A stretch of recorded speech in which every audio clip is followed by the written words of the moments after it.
पकड़ कर उंगली इतना ले चलूं उस आसमान पर जहां मैंने तेरे लिए सितारों से एक घर बनाया है। दूर कहीं आसमान पर तेरे लिए खूबसूरत सा नया जहां बसाया है। एक और है। नहीं लोटन, बस। अरे बस का इंतजार तो उसने है जिसकी अपनी गाड़ी नहीं। अब बैठ मेरी ऑटो में, तू मेरी सवारी नहीं। सवारी नहीं? घोड़ा घास से दोस्ती करेगा ना तो भूखा मरेगा। अरे मौत तो मुकर्रर है सबकी, हम तो तुझ में अपनी जिंदगी देखते हैं। फिलहाल ना मेरी मॉम मुझे ढूंढ रही है और फोन में बैटरी भी चली गई। चलो। अरे तू ले मेरा फोन तो फोन करके अपने घर पे कर दे क्रांति, बोल दे वो अपने लोटन के साथ। तुम्हारा नाम सुनते ही ना मेरी मॉम लोटपोट हो जाएगी। अरे यार इतना सीरियस क्यों हो रहे हो? जब वक्त आएगा ना तो मैं सब कुछ प्यार से बता दूँ। ओके? क्या बता देगी? यही कि मैंने एक ऑटो वाले लोटन के साथ अपना मीटर डाउन किया है।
पुलिस की ड्यूटी में क्या हाल किया मेरा। न क्रिमिनल मिला न मेडल, इधर से उधर बस खाक छानते रहे। वाह वाह, जरूर बोल दीजिएगा आदिल साहब, क्योंकि अब इस चौथी लड़की की लाश ढूंढते ढूंढते तोते उठ जाएंगे आपके।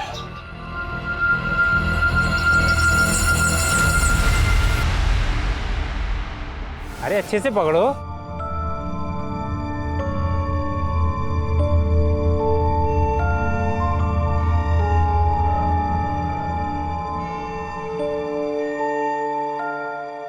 Bye bye.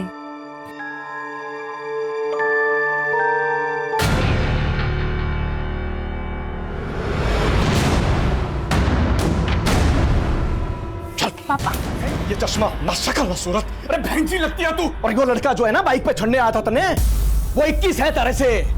पक्का उसकी नियत में खोट है ना जो तारे को भाव दे रहा है वो। अरे दूर रहना उस बेवकूफी से, बोल रहा हूँ तुझे मैं, दूर रहना उससे। कौन बेवकूफिया? अरे वही वो चिकना बाहर इसे छोड़ने आया था अभी बाइक पे। देख इसको घास दे रहा है, इसको जिसको शादी के लिए 12 लड़के ना बोल चुके हैं। इंसान की खूबसूरती सूरत से नहीं सीरत में होती है। ऐसा मुझे जुगल ने कहा है। और आप लोग ये लोग ना समझने वाले, ये लोग चाहते ही नहीं है कि तुम्हारी शादी हो, क्योंकि अगर तुम ससुराल चली गई तो इन लोग को कमा के कौन देगा।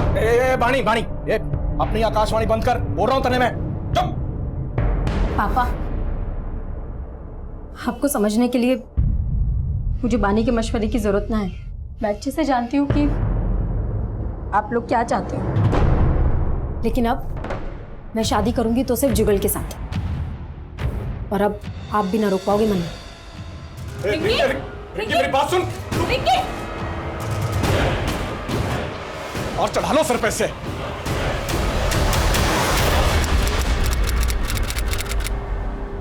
छोले कुलचे, चलो छोले कुलचे।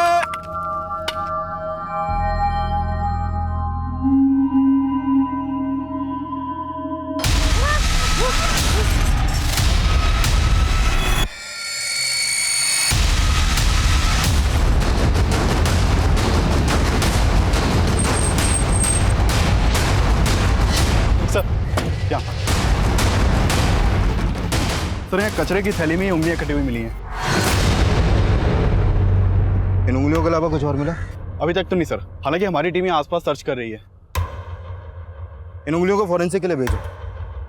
अगर इसका आधार आईडी होगा तो फिंगरप्रिंट्स स्कैन करके इसकी आईडी पता चल सकती है। इससे यह कंफर्म होगा कि वाकई में कोई मर्डर हुआ है या फिर कहानी कुछ और है।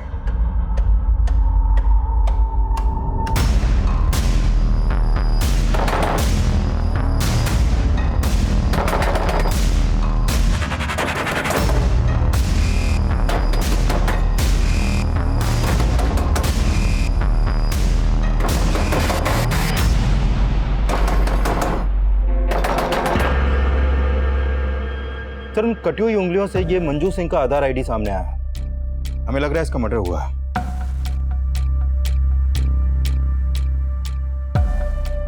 करनाल पुलिस से कांटेक्ट करो और मंजू के आधार आईडी पे ये जो करनाल का एड्रेस है यहाँ पर जाओ। हो सकता है मंजू मिसिंग हो। Okay sir.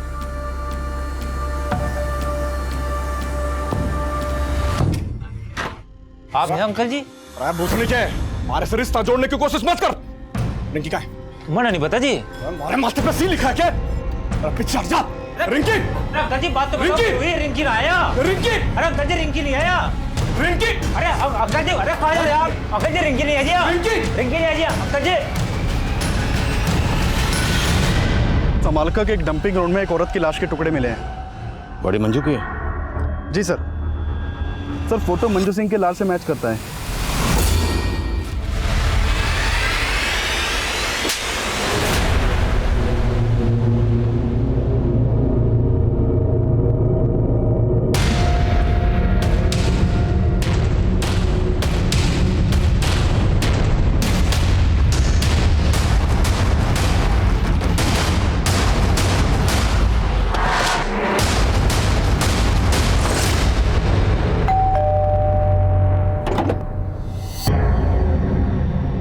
मंजू सिंह के बारे में आपसे कुछ बात करनी है। कहाँ है मंजू? सर मंजू यहाँ नहीं रहती। तो फिर कहाँ रहती? और आप क्या लगते हैं मंजू के? हम मंजू के माँ बाप हैं, लेकिन आप मंजू के बारे में पूछना क्या है?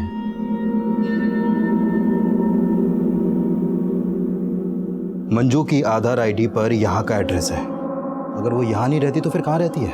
हमें नहीं मालूम। मंजू की कटी हुई उंगलियां मिली हमें, तो पॉसिबल है उसका मर्डर भी हो गया होगा। अब यहीं पर बताएंगे या फिर थाने ले जाकर बात करें आपसे?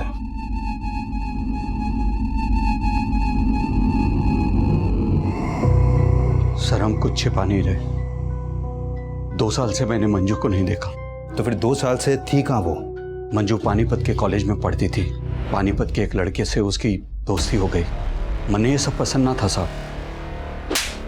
आज से तेरा कॉलेज जाना बंद। आज के बाद दोबारा उस लड़के से मिलने की कोशिश की ना तो अच्छा ना होगा। लेकिन मंजू उस लड़के के लिए हमें 2 साल पहले छोड़कर भाग गई। कौन था वो लड़का? हम उसे नहीं जानते साहब, लेकिन उस लड़के ने मंजू को इतना बरकरार दिया था कि उसने अपने घर से अपनी माँ के गहने, जेवर, पैसे सब चुरा करके उस लड़के के साथ भाग गई और हमें फोन करके बताया कि पापा, मुझे लगता था कि आप मुझे समझोगे, लेकिन अब मैंने शादी कर ली है। लेकिन उसके बाद उसका फ़ोन कभी ऑन नहीं हुआ। वो हमको भूल गई थी तो हम भी उसे भूल गए। भूल गई या फिर 2 साल बाद उसे ढूंढ निकाला और उसे? ऐसा हमने कुछ नहीं किया सर। ज़रूर उस लड़के ने उसके साथ कुछ किया होगा।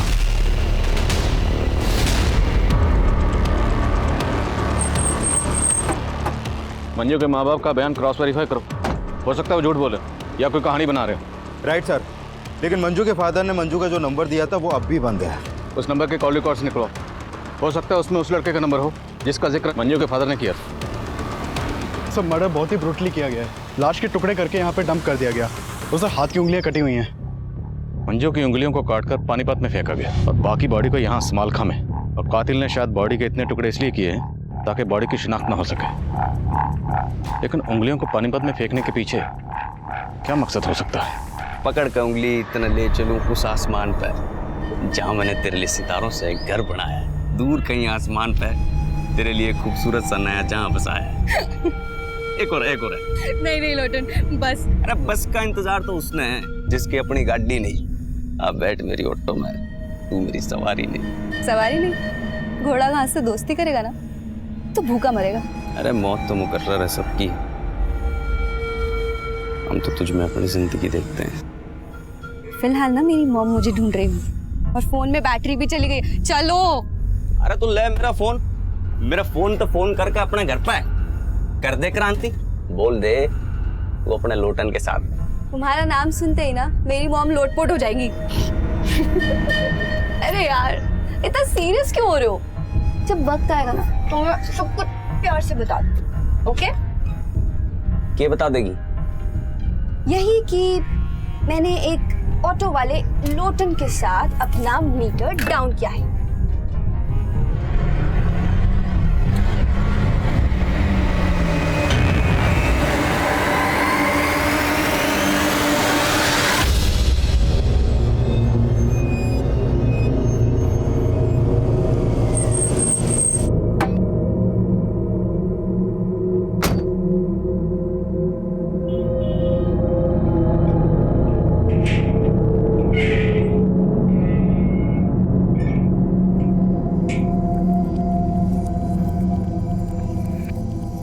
दीदी क्यों रो रही हो?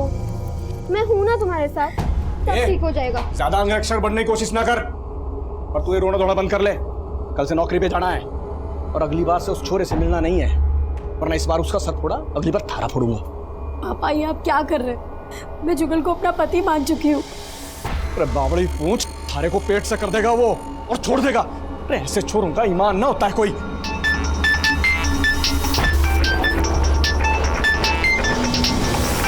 ना काट क्यों दिया? तने भी कोई पति बना रखा है क्या? आप मेरे और दीदी के साथ ऐसे पेश मत आया करो, वरना आदिल अंकल को बोल के आपको अंदर करवा देंगे।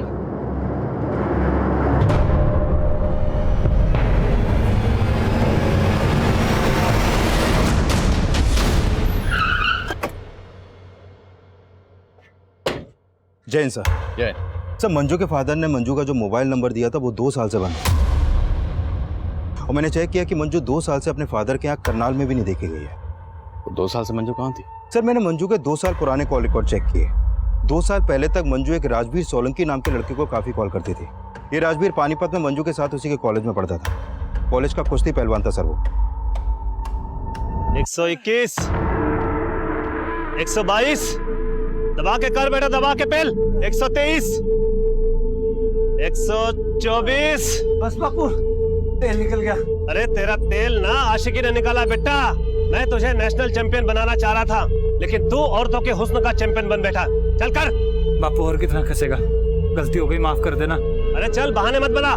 127, 128। सुनिए जी, वो पुलिस आई है। क्या? राजवीर के लिए पूछ रहे हैं।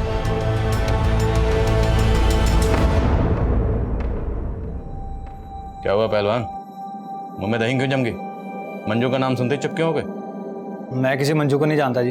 अच्छा, ये है मंजू जो तुम्हारे साथ कॉलेज में पढ़ती थी। अब याद आया? यो मंजू जी? हाँ जी याद आ गया। ये जी मेरे साथ कॉलेज में पढ़ा कर रही थी, मेरी दोस्त थी जनाब। बात की होगी। हमें मंजू की लाश मिली। अब नाटक बंद कर, ये बोल के मंजू के साथ तुम्हारा क्या रिश्ता था? जनाब मेरी दोस्त थी, 2 साल से तो देखा भी नहीं मैंने जी उसे।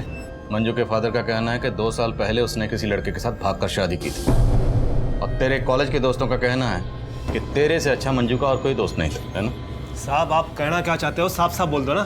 सोलंकी जी साफ साफ ही बोल रहा हूँ। हमें शक है कि आपके लड़के ने 2 साल पहले मंजू नाम की लड़की से भागकर शादी की थी।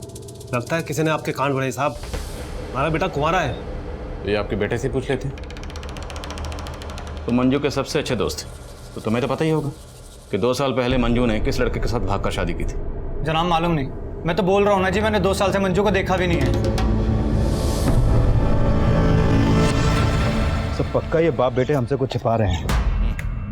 मंजू की तस्वीर पड़ोसियों को दिखाओ, पता करो क्या पिछले 2 साल में किसने मंजू को यहाँ पर देखा था, और ये भी पता करो कि मंजू की जिंदगी में राजवीर के अलावा कोई और भी था। Okay sir.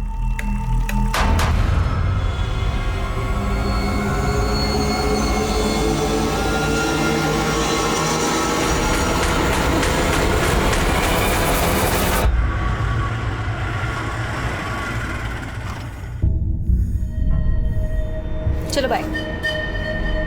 बाहर से भगाएगी, अंदर नहीं लेके चलेगी अपनी मम्मी से मिलवाने। सबर रखो लोटन, ऊपर का फल मीठा होता है ना।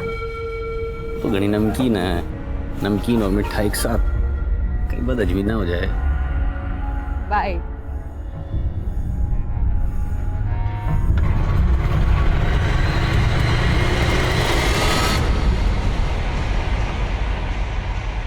हेलो। ये क्या हुआ है? तो असल लग रही, सब तेरी वजह से हुआ है। मुझे नहीं खेलना तेरा शतरंज का खेल।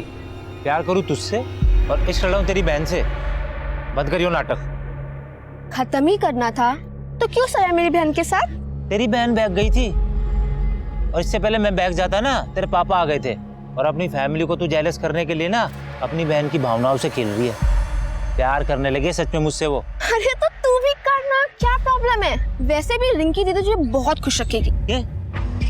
मैं तुझसे प्यार करता हूँ। किसका फोन है? छोड़ तू। मुझे तेरे इरादे ठीक नहीं लग रहे। ये खिचड़ी पकड़ी? खिचड़ी ना टंगड़ी कबाब। तू टेंशन ना ले, तेरे जायके का पूरा ख्याल रखूंगी मैं, ठीक है?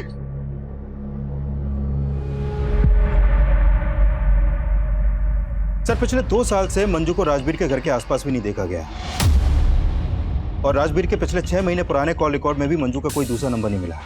तो मंजू के माँ बाप झूठ तो नहीं बोल रहे कि 2 साल पहले मंजू किसी लड़के के साथ भाग गई थी?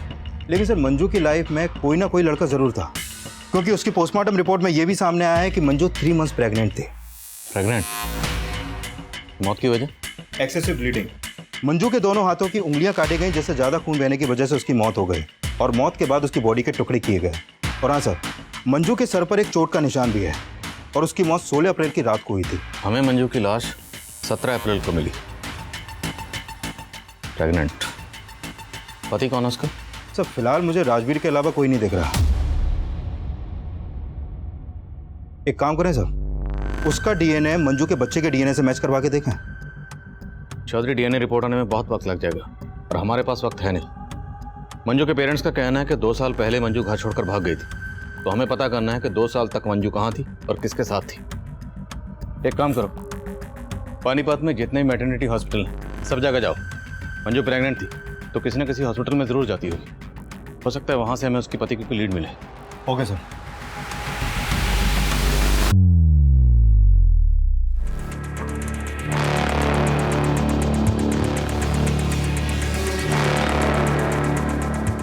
एक गर्भवती महिला की हत्या करके उसके टुकड़े टुकड़े करके शहर में फेंक दिया जाता है, और पुलिस उस किलर के खिलाफ कोई भी सबूत नहीं जुटा पाती है। क्या ये पुलिस की नाकामी है या फिर उस अपराधी की जीत पुलिस को गुमराह करने में सफल होता नजर आ रहा है?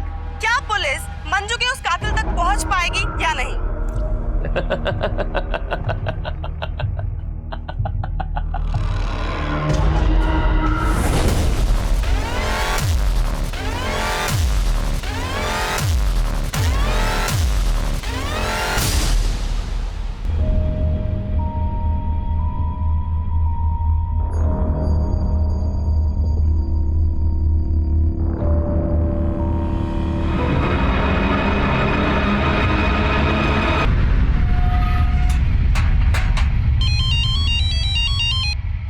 हाँ चौधरी। सर उस मैटरनिटी हॉस्पिटल का पता चल गया जहां पर मंजू अपना इलाज करवा रही थी। वहां से मंजू के पति के बारे में कुछ पता चला? सर मंजू के डॉक्टर ने बताया कि मंजू शादीशुदा थी। उस नंबर के कॉल रिकॉर्ड्स निकलो और उठाओ इस राजवीर को। Okay sir. मैं आपसे झूठ नहीं बोलना चाहता था, दरअसल मैं अपने बापू से डर गया था जी। तूने झूठ इसलिए बोला क्योंकि मंजू का मर्डर तूने किया? नहीं सर, मैंने मंजू का मर्डर नहीं किया सर। दरअसल हम दोनों ने 2 साल पहले भागकर शादी कर ली थी, और मेरी शादी के बारे में बापू को कुछ भी नहीं पता था। तेरे बापू ने मर्डर किया होगा फिर? नहीं सर, वो तो कभी उससे मिले तक नहीं थे, और वैसे भी मंजू ने 6 महीने पहले मुझे छोड़ दिया था जी। मंजू 3 महीने की प्रेग्नेंट थी, तूने माँ और बच्चा दोनों को मार दिया? जनाब मैंने नहीं मारा जनाब, मैं आपको बोल तो रहा हूँ, वो 6 महीने पहले मुझे छोड़कर चली गई थी। उसके पेट में बच्चा था, इसके बारे में तो मुझे कुछ मालूम भी नहीं है। मंजू रहती कहाँ थी? जनाब जब 2 साल पहले हमने भागकर शादी कर ली थी तो सलोनी में एक किराए पर घर लिया था। मैं अपनी शादी के बारे में अपने माँ बाप को कुछ नहीं बता पा रहा था, इसलिए वो अकेली रहती थी और मैं अक्सर उसके पास आया जाया करता था। हाय। क्या कहा था तुमने? मैंने क्या कहा था? ये हमारा आशियाना है, लेकिन तुम तो इसे अपना गेस्ट हाउस समझते हो। तुम यहाँ सिर्फ संडे को आते हो। अरे मंजू, फिर वो एक ही बात पर ताना। क्यों ना मारो ताने? तुमने मुझे अपनी रखेल समझ रखा है। मैं तुम्हारी बीवी हूँ। देखो, अगर तुम्हें हिम्मत नहीं है मुझे अपने माँ बाप से मिलवाने की, तो तुम भी यही रुक जाओ, जिससे मैं तुम्हारे लिए अपने माँ बाप को छोड़ के आई हूँ। मंजू, मुझे और वक्त चाहिए, समझो ना। थक चुकी हूँ मैं, अब मुझसे और सहन नहीं होता। देखो, या तो तुम मुझे अपने घर ले जाओ, या तो तुम अब से यही रहोगे। जनाब, मंजू को समझाना मुश्किल होता जा रहा था। वो कुछ भी समझने को तैयार नहीं थी। मैं जब भी उससे मिलने जाता था तो हमारे बीच में आपस में झगड़ा हो जाता था। लेकिन मंजू भी कम नहीं थी सर, उसने मेरी एब्सेंस में एक लड़के के साथ दिल लगा लिया था। अच्छा, एक और झूठ? नहीं सर, मैं झूठ नहीं बोल रहा हूँ। जब आखिरी बार 6 महीने पहले मैं वहां गया था तो मैंने मंजू के साथ उस लड़के को देखा।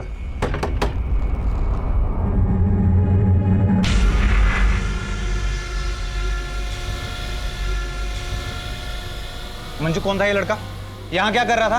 दरवाजा खोलने में इतना टाइम क्यों लगाया? ये बोल के तुम कहना क्या चाहते हो? जनाब, उस दिन बात इतनी बिगड़ गई थी कि हमने आपस में बात करनी बंद कर दी थी, और उसके बाद मैंने आना जाना भी वहां बंद कर दिया था। लेकिन हो ना हो सर, उस लड़के के साथ उसका कोई ना कोई तो चक्कर था ही, और वो बच्चा पक्का उसी का ही है। मेरा बच्चा नहीं है सर वो। कौन था वो लड़का? सर, उस लड़के को मैं जानता नहीं। उसे पहली और आखिरी बार मैंने वहीं पर देखा था, लेकिन सर वो बच्चा मेरा नहीं था सर। तो बच्चा तेरा है या नहीं, ये मंजू की डीएनए रिपोर्ट से पता चल जाएगा। मंजू और राजवीर सलोनी में जिस घर में रहते थे उस घर पर जाओ। हो सकता है मंजू का मर्डर वहीं हुआ और बाद में बॉडी को डंप किया गया। Okay sir. Sir, Panipat Karnal के बीच एक औरत की लाश मिली है, उसकी उंगलियां भी कटी हुई हैं।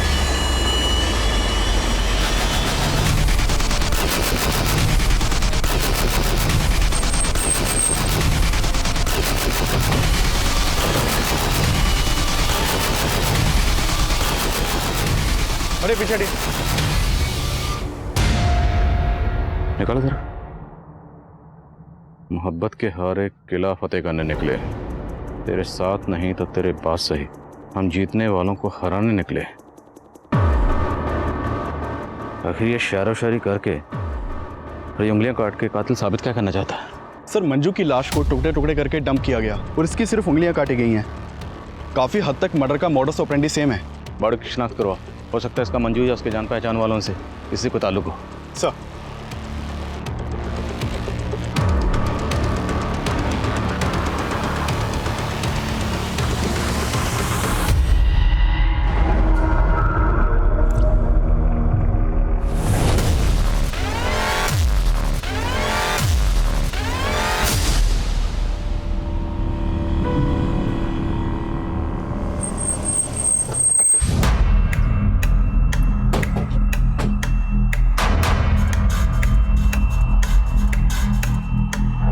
थोड़ा सा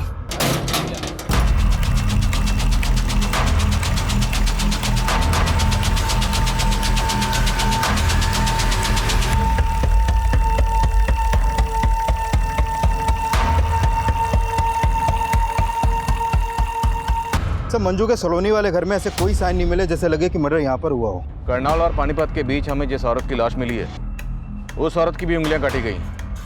मैं तुम्हें उसकी तस्वीर भेज रहा हूँ, जरा पता करो क्या उस औरत का मंजू के घर पर आना जाना था। Okay sir. नहीं जनाब, मैं इस औरत को नहीं जानता, और मुझे मालूम नहीं कि मंजू इस औरत को जानती होगी कि नहीं। इस औरत को मंजू के घर में कभी आते जाते तो नहीं देखा है। ये मंजू का हस्बैंड है जो दिल्ली में कहीं जॉब करता है और संडे संडे आता है, और अभी कुछ टाइम से वो यहाँ पे आना ही बंद कर दिया है। ऐसा तो नहीं लगता था, पर सर कुछ समय से एक आदमी का यहाँ पे काफी आना जाना हो रहा था। राजवीर भी वही कह रहा था जो पड़ोसन कह रही है कि मंजू का किसी के साथ अफेयर था। पड़ोसन और राजवीर से उस लड़के का स्केच बनो और मंजू के करंट नंबर के कॉल रिकॉर्ड्स निकलो। हो सकता है उस लड़के के बारे में कुछ पता चले, और इस औरत की पहचान पता करो, क्योंकि हो सकता है मंजू और इस औरत दोनों का कातिल एक ही हो। Sir,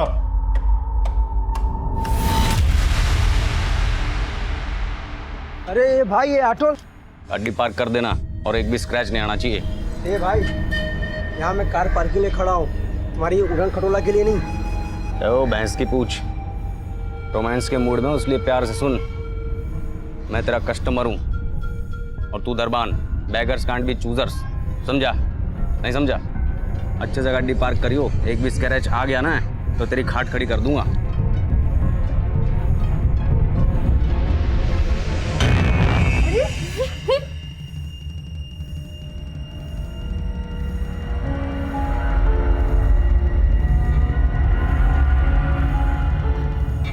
waiter.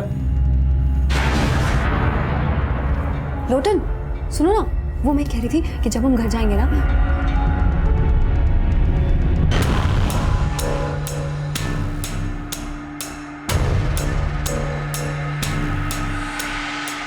Excuse me, ma'am. What can I bring for you? 1 paneer chili and guava meri. And for you, sir? I mean, आप क्या लेंगे? I would like to have a crisp thin roll stuffed with mashed potatoes and peas with a pinch of salt and turmeric. And yeah, garnish with curry leaves and serve it with a red lentil soup and a white sauce made of coconut. Please make it fast. Excuse me, sir. क्या है ये? Red dosa ले आ। Okay sir, Rajveer और मंजू के पड़ोसन ने जो sketches बनवाए हैं वो दोनों स्केचेस एक ही आदमी के हैं। पता लगाओ कौन है ये। सर। चौधरी, ये भी चेक करो कि वो पड़ोसन कहीं राजवीर के कहने का ये बयान तो नहीं दे रही। Okay sir.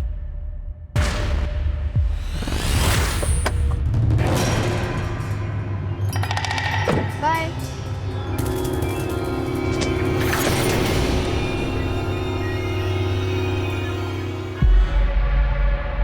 अच्छा, इस गाड़ी वाले के चक्कर में तुमने मेरा टक्का अपनी बहन से बिड़ा रखा है? अरे नहीं यार, कजिन है मेरा, यहाँ तक आ रहा था तो ड्रॉप कर दिया। बस अब मैं तेरे चक्कर में नहीं आने वाला। बता तेरी बहन क्या बोली कि मुझे सच में भगा के ले जा। अरे वाह, ये तो बहुत अच्छी बात है यार। प्रॉब्लम क्या है? ऐश करना। बहुत हुआ तेरा मजाक। तेरी बहन को ना मैं सच सच बता दूंगा कि मैं उससे नहीं तेरे से प्यार करता हूँ। प्यार प्यार प्यार यार, इंसानियत नाम की भी कोई चीज होती है। तो ये दिल विल का चक्कर छोड़ और मेरी बात मान। तेरी लाइफ सेट है, समझा? चल चल। सर, फाइल बुझो। एक रोजी नाम की लड़की की मिसिंग कंप्लेंट दर्ज हुई थी संगमनगर थाने में। ये कंप्लेंट रोजी की मां ने दर्ज करवाई थी। सर, रोजी की फोटो औरत की फोटो से मैच करती है जिसकी हमें उंगली कटी लाश मिली थी। लो बेटा, दूध पी लो। नानी, मम्मी कब आएंगी? आ जाएगी। लेकिन कब? उन्होंने मुझे बोला था फिल्म दिखाने लेके जाएंगी, लेकिन वो खुद इतने दिन से नहीं आई। बोलो ना नानी, मम्मी कब आएंगी? बेटा आ जाएगी।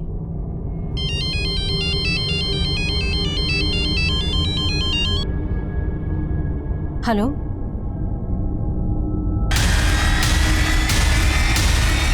क्या?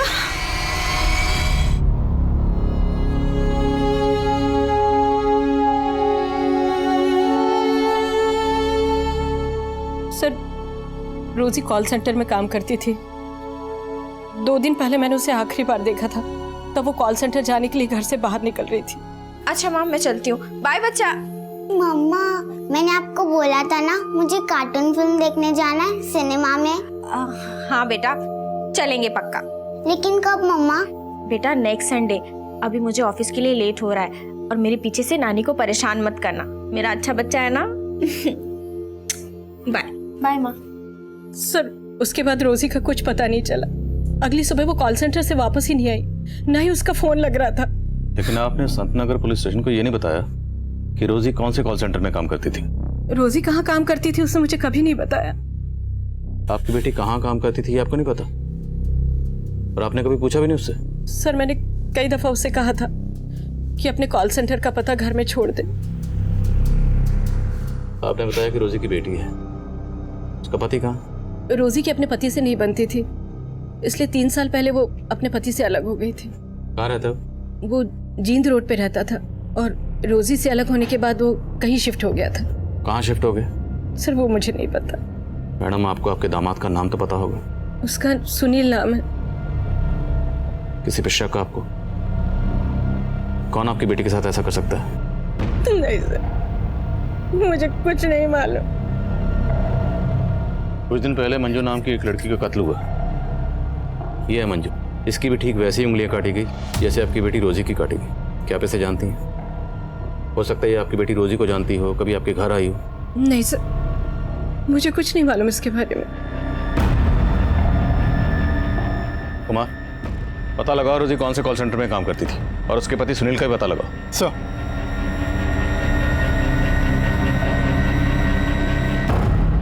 पुलिस ने उस दूसरी औरत की पहचान कर ली है जिसकी हाल ही में उंगली कटी हुई लाश मिली थी। लेकिन मंजू मर्डर केस की तरह ही पुलिस रोजी और नाकामयाब नजर आ रही है। अब सबसे बड़ा सवाल ये उठता है, क्या मंजू और रोजी का कातिल एक ही है या ये कोई दो अलग अलग लोग हैं?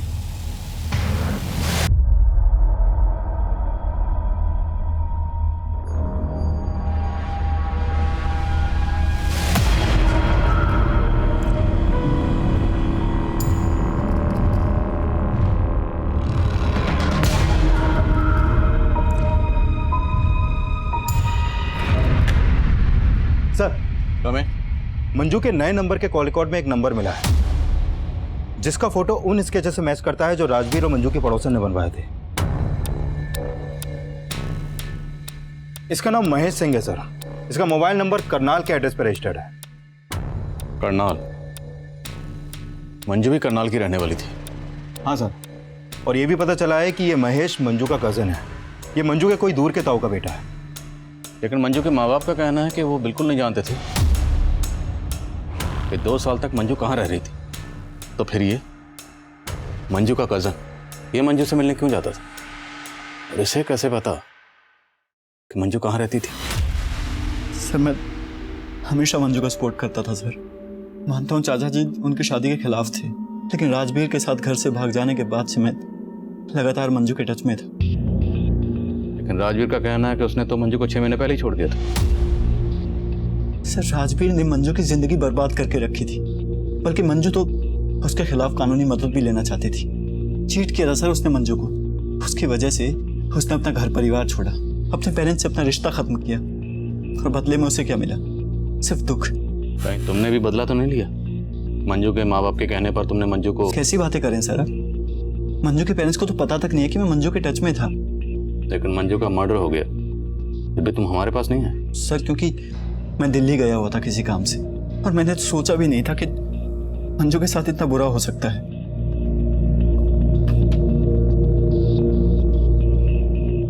इसे जानते हो? नहीं सर, और वैसे भी मैं पानीपत में कम ही आता था। मंजू ने कभी तुम्हें कुछ ऐसा बताया कि तुम्हें अजीब लगा? सर, मंजू ने राजवीर के अलावा कभी किसी की बुराई नहीं की। मुझे लग रहा है शायद राजवीर ने ये कांड किया है, क्योंकि मेरी नजर में वही एक ऐसा लड़का है जो किसी भी हद तक जा सकता है।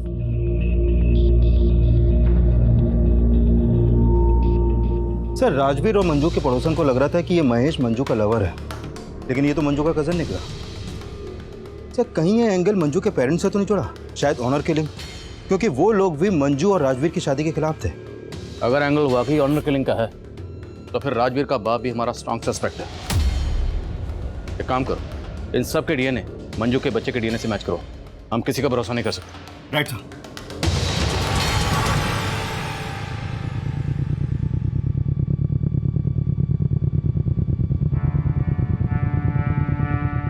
मंजू पापी नहीं थी। क्या बकवास कर रही हो? सच बोल रही हूँ, आपने तो उसे भुला ही दिया था, लेकिन मैं 2 साल से मंजू की शक्ल देखने के लिए तरस रही थी, और आपने मुझे मंजू से दूर रखा। टुकड़े टुकड़े करके किसी ने उसे जानवर की तरफ फेंक दिया, और आखिरी बार में उसे कलेजे से लगा के रो भी न पाई। मंजू हमारा अतीत थी। वो 2 साल पहले ही हमारे लिए मर चुकी थी। अब उसकी जगह हमारी यादों में भी नहीं होनी चाहिए।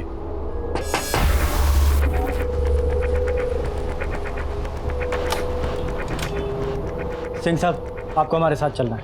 चलना होगा? आपका डीएनए टेस्ट करवाना है।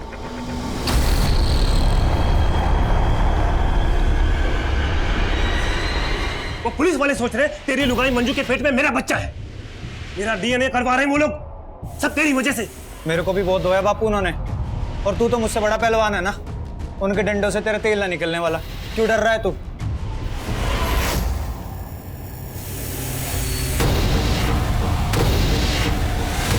जब मियाँ बीवी राजी तो क्या करेगा काजी? दीदी, मैं बोल रही हूँ, मान लो मेरी बात। भूल जाओ मम्मी पापा क्या कहेंगे और भाग जाओ जगल जीजा जी के साथ। बाकी की सारी सेटिंग मैं कर दूंगी पक्का, ठीक है? ए छोरी, क्या सिखा रही है अपनी बहन को? अजी सुनते हो? जल्दी आओ। क्या सिखा रही है? हाँ, बोल क्या सिखा रही है? देखो क्या, क्यों चिल्ला रही हो? ये दोनों बहनें मिलकर क्या प्लान बना रही है? ये उस लड़के को जीजा जी बोल रही है और इसे बोल रही है उसके साथ भाग जा। मैं ऐसे कैसे भाग जाएगी? मैं क्या बावली पूंछूं?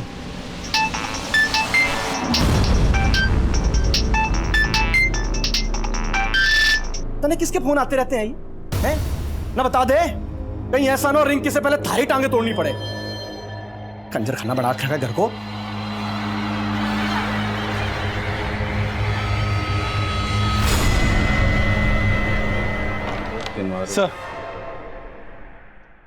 सर रोजी के कॉल रिकॉर्ड में मंजू या मंजू से जुड़े किसी भी इंसान का नंबर नहीं मिला। रोजी के बैकग्राउंड में कोई लवर? फिलहाल तो ऐसा कुछ सामने नहीं आया। सर रोजी की कॉल रिकॉर्ड में किसी कॉल सेंटर का नंबर भी नहीं मिला। पर रोजी की माँ का कहना है कि रोजी कॉल सेंटर में काम करती थी। सर मैंने रोजी की कॉल रिकॉर्ड अच्छे से स्टडी की है। अक्सर रात के वक्त रोजी का फोन रेड लाइट एरिया में एक्टिव रहता था। Red light area? तो मतलब रोजी, एक काम कर, जिन जिन रेड लाइट एरिया में रोजी का नंबर एक्टिव रहता था वहां पूछताछ कर। सर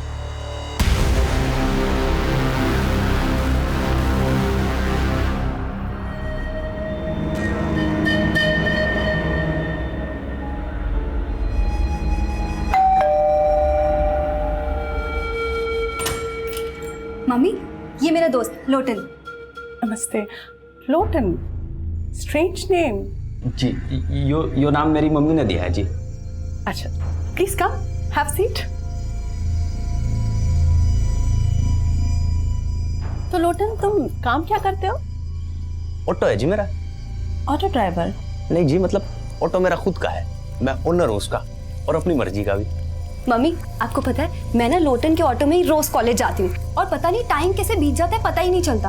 आपको पता ही है ना, बातें ऐसी करता है कि कोई भी इंसान ना हंस के लोटपोट हो जाए। शैली, तुम इस ऑटो वाले को यहाँ मुझसे मिलवाने लाई हो? तेरा दिमाग तो ठीक है? इसमें प्रॉब्लम क्या है? प्रॉब्लम है you don't know these illiterate people. Auntie, I'm definitely an auto driver, but I've planned everything. I've planned my future, and trust me, it's bright. I'll soon begin my own startup. जैसे cab services होती हैं, वैसे auto services. I've planned everything. मेरी सारी plannings में अच्छी तरह समझ गई। अब निकल यहाँ से, और दोबारा मेरी बेटी से मिलने की कोशिश की ना तो अच्छा नहीं होगा। फ्रॉड। बेबी, लोटन, एक सेकंड बात सुनो, हम बैठ के। Cool babes. कोई बात नहीं, तेरी मम्मी को मैं पसंद नहीं आया। मैं चाहता हूँ तेरी गली से तेरा नाम लेकर, और ये मोहब्बत है जो ना कभी मिटी थी और ना मिटेगी। शैली, तुझे इस ऑटो ड्राइवर के अलावा कोई लड़का पसंद नहीं आया? मॉम, मैं लोटन से प्यार करती हूँ। सर, ये कुलचे वाला है, ये बोल रहा है रोजी को जानते हैं। क्या जानते हो तुम रोजी के बारे में? साहब, वो रोजी धंधा करती थी साहब, और वो और एक लड़का अक्सर मेरे यहाँ से छोले कुलचे खाते थे। कौन लड़का? और ये रोजी का क्या लगता है? तल्ला था साहब उसका, वो सोनू नाम था उसका। सोनू? कहाँ मिलेगा सोनू? ये जो रोजी का मर्डर हुआ है ना जब से साहब, वो यहाँ दिखा ही नहीं। फिर कहाँ रहता है वो मुझे नहीं मालूम है। ये मेरे मोबाइल में साहब उसकी एक फ़ोटो थी, ये है साहब।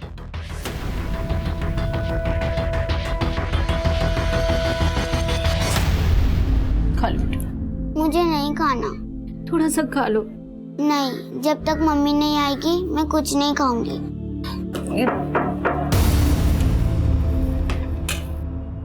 ये क्या बोल रहे हैं आप साहब? रोजी ऐसी लड़की नहीं थी। जरूर आपको कोई गलतफहमी हुई है। हमें कोई गलतफहमी नहीं हुई है। आपकी बेटी रोजी किसी कॉल सेंटर में काम नहीं करती थी, बल्कि वो एक प्रोस्टिट्यूट थी। और ये सोनू, ये उसके लिए ग्राहक लाता था। सर, ये तो सुनील है, रोजी का पति। सुनील? जी। रोजी का पति? जी, यही सब गलत काम करता था सर, इसलिए रोजी ने इसे छोड़ रखा था। जरूर इसी ने मजबूर किया होगा मेरी बेटी को। रोजी ऐसी नहीं थी सर। अच्छा, ये सुनील उर्फ सोनू आजकल है कहाँ? कुछ तो आइडिया होगा आपको? सर, मुझे नहीं मालूम।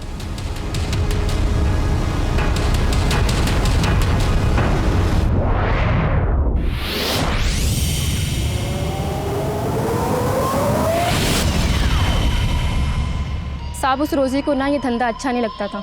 तो क्या सोनू उससे जबरदस्ती काम करवा रहा था? वो तो अपनी बेटी को बढ़ाने के लिए, उसको पालने के लिए सब करती थी। सब वो हमारे साथ ना बहुत टाइम से धंधे पे थी। सब वो तो उसके लिए और हमारे लिए ग्राहक लेके आता था। ये सोनू मिलेगा कहाँ, तुम्हें मालूम है? उसका फ़ोन तो कई दिन से लग नहीं रहा है, लेकिन हाँ, उसका एक दोस्त है जाकिर, उसके घर पे उसका आना जाना था। जाके उससे बात करो। कहाँ रहता है जाकिर?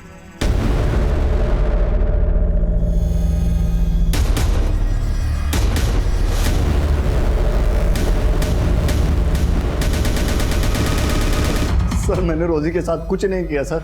तो फिर हमारी टीम को देखकर भाग क्यों रहा था? तो साहब मैं डर गया था, लेकिन फिर मेरे को रोजी के मर्डर का मालूम चला, तो इसलिए मुझे पता था कि आप लोग मेरे पीछे आएंगे, इसलिए मैंने अपना फ़ोन भी बंद कर दिया सर। लेकिन सर मैंने रोजी के साथ कुछ नहीं किया, मेरा विश्वास। रोजी तेरी बीवी थी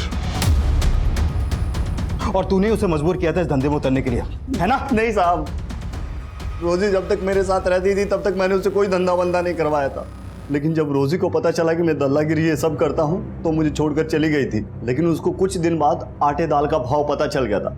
और सर रोजी ये सब अपनी मर्जी से करती थी, मैंने रोजी के साथ कुछ नहीं किया। हाँ ज़रूर उसके कस्टमर ने रोजी के साथ कुछ किया होगा। कौन कस्टमर? सर कुछ रोज़ पहले एक टैक्सी वाला आइटम ढूंढते हुए हमारे एरिया में आया था, उसने ही रोजी के साथ कुछ किया होगा। मैंने रोजी को आखिरी बार उसी के साथ देखा था सर। उसके बाद रोजी लौटकर वापस नहीं आई, फिर मालूम चला कि रोजी की लाश मिली। कौन था वो टैक्सी वाला? ये तो मुझे मालूम नहीं है, पहले कभी मैंने देखा नहीं था। टैक्सी का नंबर देखा था? इतना कहाँ याद रहता है सर, मुझे तो ठीक से उसकी शक्ल भी याद नहीं है, लेकिन ये बात पक्की है कि सर वो सरदार था और उसी ने रोजी के साथ कुछ किया होगा।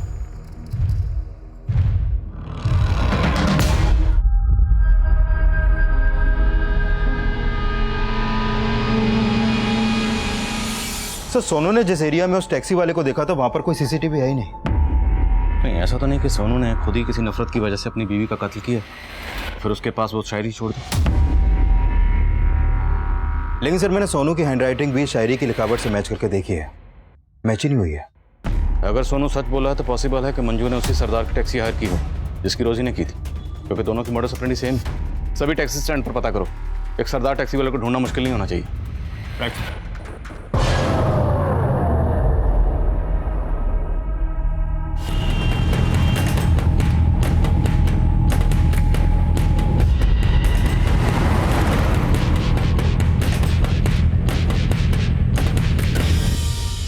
सर मैंने पानीपत और आसपास के एरिया के लगभग सभी टैक्सी स्टैंड्स में चेक किया, लेकिन ऐसा कोई भी सरदार नहीं मिला जिसकी एक्टिविटी सस्पिशियस हो और वो टैक्सी चलाता हो। पॉसिबल है कि वो टैक्सी वाला सरदार हो ही, बल्कि किसी ने सरदार के गेटअप में पहले मंजू का और बाद में रोजी का मर्डर किया। सर हमें कुछ पता चला रिंकी का? नहीं कुछ पता चला, उधर क्या है सब जगह। कल 8 बजे। हाँ अरे चौधरी साहब कुछ परेशान लग रहा? नहीं आदिल साहब कुछ नहीं। भी नहीं। पक्का ना? हाँ पहले कुछ बात हो तो बताइएगा।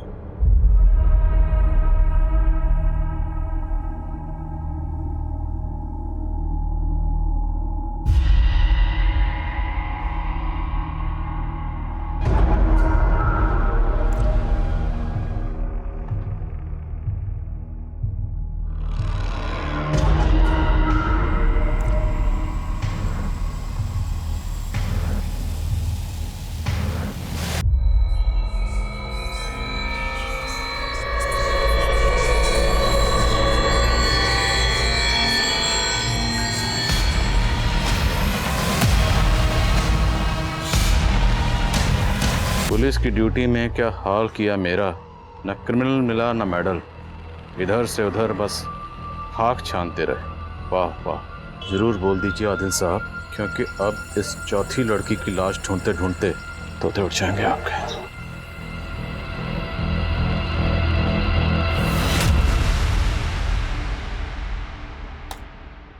सर इस फुटेज में तो ये सरदार उस बॉक्स को रखता हुआ दिखाई दे रहा है, मतलब इसी सरदार ने वो कटी हुई उंगलियां आपके घर के गेट पे रखी। और सर रोजी के साथ जो टैक्सी ड्राइवर देखा गया था वो भी एक सरदार था। लेकिन चौधरी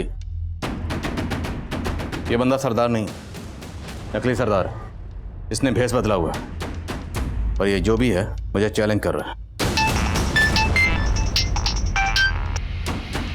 हाँ कुमार। सर आपके नाम पे एक लेटर आया है और उसके ऊपर पोस्टमार्टम रिपोर्ट लिखा हुआ है।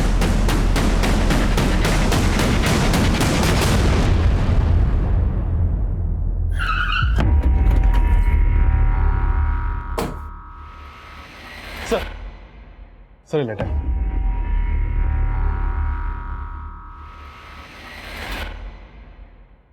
आदिल साहब ये उस चौथी लड़की की पोस्टमार्टम रिपोर्ट है जिसकी उंगलियां आपको आपके घर पे मिली होंगी। इस लड़की की मौत एक्सेसिव ब्लीडिंग की वजह से हुई। उसके बाद उसकी 10 की 10 उंगलियां काट दी गई। मौत 7 मई की रात को हुई और उसी रात आपके मोहल्ले की एक लड़की गायब हुई।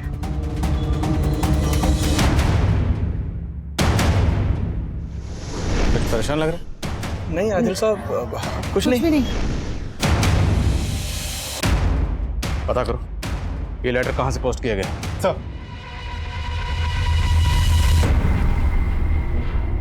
सब जगह देख लिया उसको, है ही नहीं वो कहीं पे। समझ नहीं आ रहा कहाँ ढूंढे उसको जाके।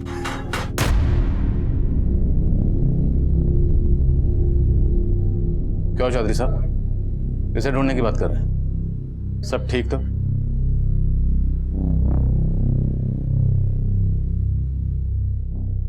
रिंकी कहाँ है? आदिल साहब, समझ में नहीं आ रहा किस मुंह से बोलो। बोलिए क्या बात? रिंकी एक लड़के के साथ भाग गई। किस लड़के के साथ? जुगल के साथ। एक नंबर का लफंगा है। अब ना उसका फोन मिल रहा है और ना ही रिंकी का। कहाँ रहता है जुगल?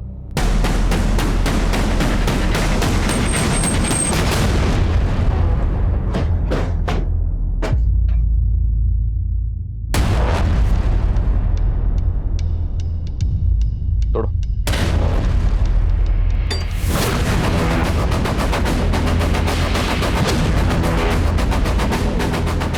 चेक करो सब जगह।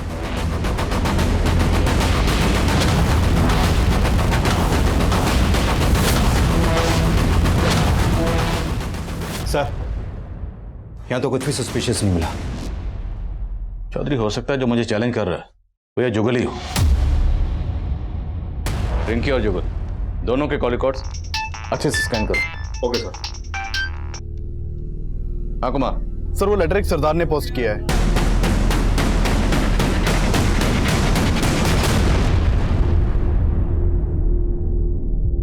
ये जुगल या जुगल से कनेक्टेड कोई हो सकता है कि मेरे पड़ोस में रिंकी के अलावा और कोई मिसिंग नहीं है। रिंकी का फोन पानीपत बस अड्डे के पास बंद हुआ था, लेकिन जुगल का फोन रिंकी का फोन बंद होने के 4 घंटे बाद उसके घर वाले एरिया में ही बंद हुआ था।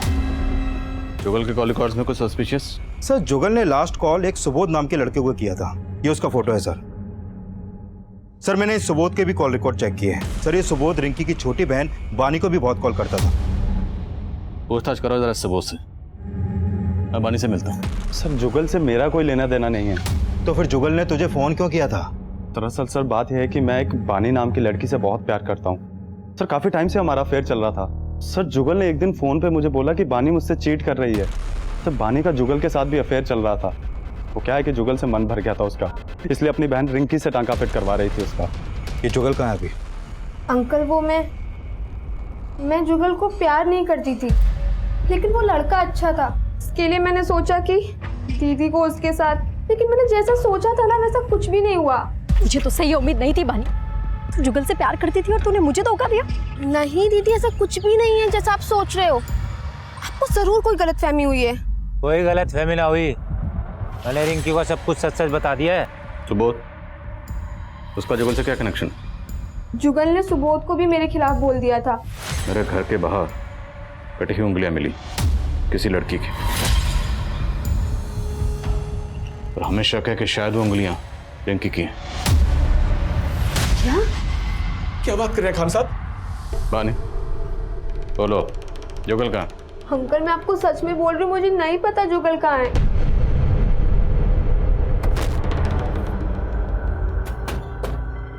मुझे खत लिखने वाले का कहना है कि उसने मेरे पड़ोस की एक लड़की को मार डाला। हमें अभी तक किसी लड़की की लाश नहीं मिली। रिंकी गायब है जुगल के साथ। एक काम कर, बानी और सुबोध दोनों के फोन सर्विलेंस पे डाल। हाँ सर, एक औरत आई है अपनी बेटी की मिसिंग कंप्लेंट लिखवाने। सर, ये मेरी बेटी शैली है। कल रात से ये घर नहीं आई है और इसका फोन भी नहीं लग रहा है। सर, मैं बहुत परेशान हूँ। आप प्लीज इसे जल्दी ढूंढिए, कहीं इसके साथ कुछ गलत ना हो जाए। आपको किसी पे शक है? हाँ सर, एक लोटन नाम का ऑटो ड्राइवर। शैली तो नादान है। वो कह रही थी कि वो लोटन से प्यार करती है, लेकिन मुझे शक है कि शैली के गायब होने में उस लोटन का ही हाथ। कहाँ रहता है लोटन?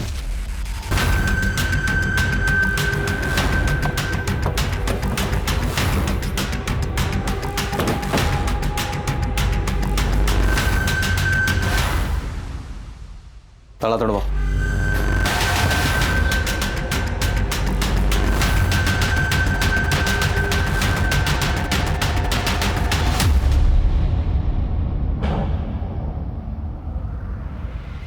साहब ये देखिए।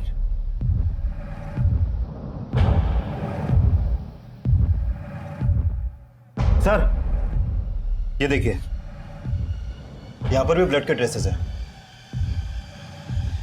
लेकिन सर ये ब्लड सूखा है, जबकि लोटन की बॉडी पर जो ब्लड है वो बिल्कुल फ्रेश है। तो ये ब्लड किसका?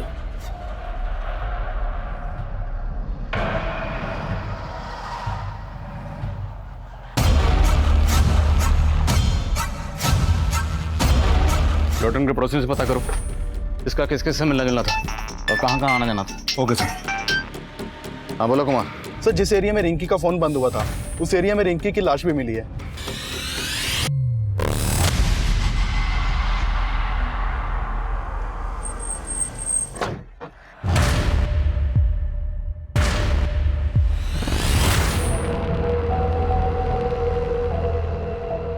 तेरे कूचे में कटी उंगलियां फेंक के हम सीना तान के निकलते हैं। मैं वो हूं जिसका आप तसव्वुर भी नहीं कर पाएंगे।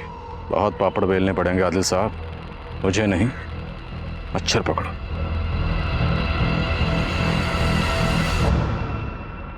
कुमार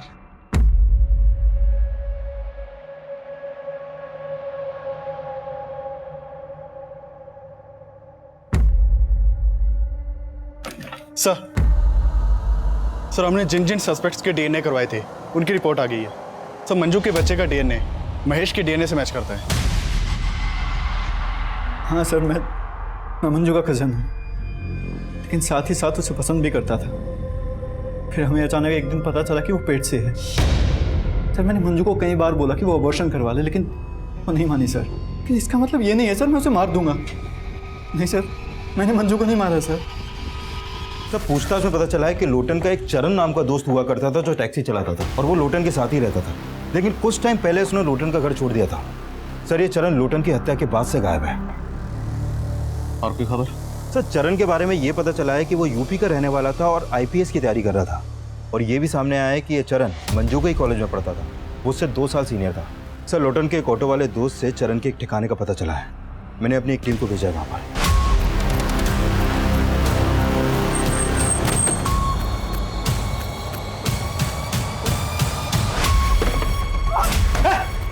पकड़े से पकड़ो, लेके जाओ।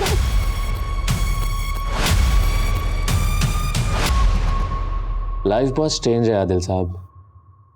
आदमी जो सोचता है वो कभी होता नहीं है। मैंने जो आईपीएस बनने का सपना देखा था, अगर आज वो पूरा हो गया होता ना, तो आज औहदे में मैं आपसे ऊपर और आप मेरे से नीचे होते। हरियाणा के हर्ष राठौर जी जैसा बनना चाहता था। आईपीएस मैंने एग्जाम भी दिए थे, 4 बार फेल हुआ सर। तो 4 बार क्या 6 बार भी अगर फेल हुआ होता, तेरी इस फेलियर का इन मर्डर से क्या ताल्लुक है? मेरे इस फेलियर का उन मर्डर से ताल्लुक है, क्योंकि इसी फेलियर की वजह से ना मैंने बहुत कुछ खोया है। मंजू को भी बहुत प्यार करता था मैं मंजू से, लेकिन मंजू को तो राजवीर पसंद था ना। सब कुछ भुला के मैं आईपीएस की तैयारी में लग गया। मैंने एग्जाम्स भी दिए थे, पता नहीं उन लोगों को क्या हुआ, मुझे फेल कर दिया। इसलिए मजबूरी में मुझे टैक्सी ड्राइवर बनना पड़ा। फिर एक दिन मुझे मंजू मिली। मैं कॉलेज के दिनों से तुमसे बहुत प्यार करता हूँ।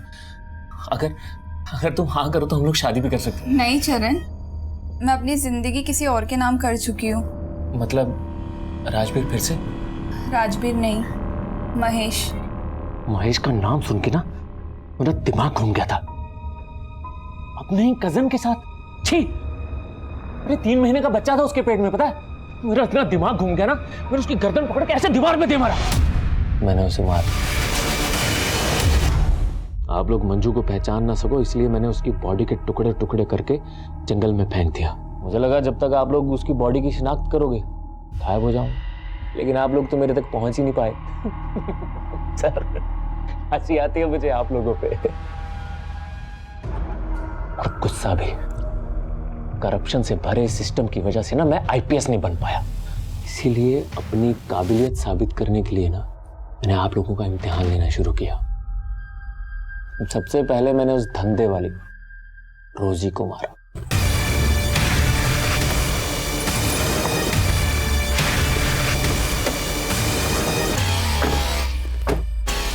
ये कहाँ लाए हो तुम मुझे? जो मारने के लिए। चल। ये क्या कर रहे हो? अरे चल। तू लाश के पास गाजर खाकर क्यों फेंकता था?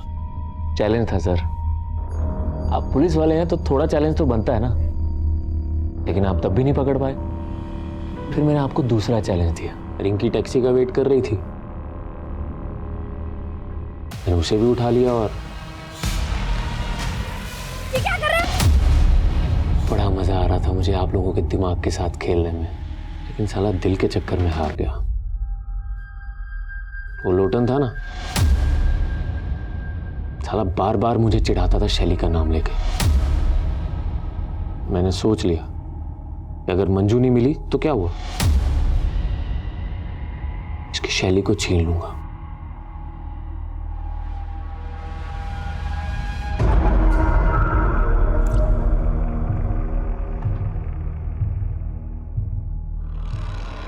मैंने लोटन को भी मार दी। तेरी तरह नहीं, आईपीएस का झंडा लेकर घूमा जिंदगी भर और कुछ नहीं उगाड़ा। मेरी पढ़ाई और मेरी आईपीएस के बारे में कुछ मत बोलना, समझा? तू नहीं जानता मैंने कितनी मेहनत की है आईपीएस बनने के लिए। काय की मेहनत? 20-25 हजार की नौकरी कर रहा होता अगर मुझसे थोड़ी बहुत इंग्लिश सीख लेता तो। तो ड्राइवर तेरी, तू मुझे अंग्रेजी सिखा। लोटन को मारने के बाद मैंने शैली को भी उठा लिया। शैली बस मेरी होने ही वाली थी कि आप लोग आ गए और मुझे उठा के यहाँ ले आए। क्या बनना चाहता था? IPS, Indian police service. Police वाला बनना चाहता था, लेकिन इतना भी नहीं जानता कि कानून किस तरीके से काम करता। जानता तो ये जरूर पता होता कि मुजरिम कितना भी शातिर क्यों ना हो, एक ना एक दिन कानून के हत्थे जरूर चढ़ता है। चरण आज भी सलाखों के पीछे अपने गुनाहों के लिए सिर्फ सिस्टम को ही कसूरवार समझ रहा है, जबकि सच ये है कि इंसान अपनी हालत और हालात के लिए खुद भी जिम्मेदार होता है। किसी इंसान की कामयाबी का फैसला इस बात पे भी होता है कि उस इंसान ने अपनी गलतियों से क्या सीखा। ये केस मंजू के मर्डर से शुरू हुआ था। मंजू इस केस का एक ऐसा यादगार चेहरा था जिसकी जिंदगी में गुनाह हर मोड़ पर दस्तक दे रहा था। राजवीर को ठीक से समझे बिना मंजू ने अपने पेरेंट्स को छोड़ दिया, और राजवीर से धोखा खाने के बावजूद मंजू महेश की नीयत को नहीं समझ पाई, और चरण को अपना दोस्त मानकर उसने चरण के सामने अपने माजी के सारे पन्ने खोल दिए, जिसने चरण की नाकाम सोच में आग में घी डालने का काम किया। चरण ने अपने पागलपन में रोजी लोटन को सिर्फ इसलिए मार दिया क्योंकि वो मेरी काबिलियत का इम्तिहान लेना चाहता था। ऐसी सोच हमेशा इंसान की बर्बादी की वजह बनती है। कहते हैं जो इंसान अपनी हार कबूल करता है, अपनी गलतियों से सीखता है, कामयाबी एक ना एक दिन उसके कदम जरूर चूमती है। लेकिन जो इंसान अपनी हार कबूल नहीं करते, अपनी गलतियों से सीखते नहीं है, कहीं ना कहीं उनके कामयाबी होने की उम्मीद भी खत्म हो जाती है, और चरण इसकी जीतती जागती मिसाल है। अब मैं आदिल खान आपसे इजाजत लेता हूं। आपसे फिर मुलाकात होगी एक और नए केस के साथ। तब तक देखते रहिए क्राइम पेट्रोल 10 तक। मकसद बताना नहीं, बचाना है।